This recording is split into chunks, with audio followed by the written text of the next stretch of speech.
சீமான் sir வந்து அவர் சொன்ன மாதிரி காதல் காப்பீட்டு கழகத்தினுடைய ஆப்போசிட் போல் வந்து அண்ணன் என்ன பேசினாலும் சீட்டார் என்னடா தம்பி ஆரம்பிப்பாரு. ரொம்ப உண்மையா இருக்கும், ரொம்ப இயல்பா இருக்கும்.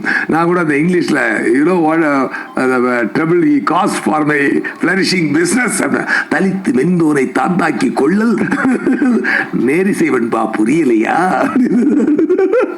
கலக்கிட்டார் அண்ணன் கலக்கிட்டார். அப்பவே தெரியுது வந்து தியேட்டர்ல பெரிய பிளாஸ்ட் ஆக போகுதுரா அப்படின்னு.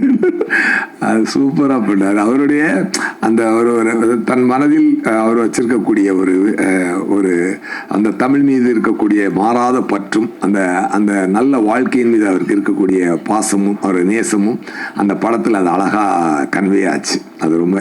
அதுதான் சோல் ஆஃப் த ஃபிலிம். ஆக்சுவலா இப்படி வாழ வேண்டும் என்று எல்லோரும் ஆசைப்படக்கூடிய ஒரு உலகம் தான் அது.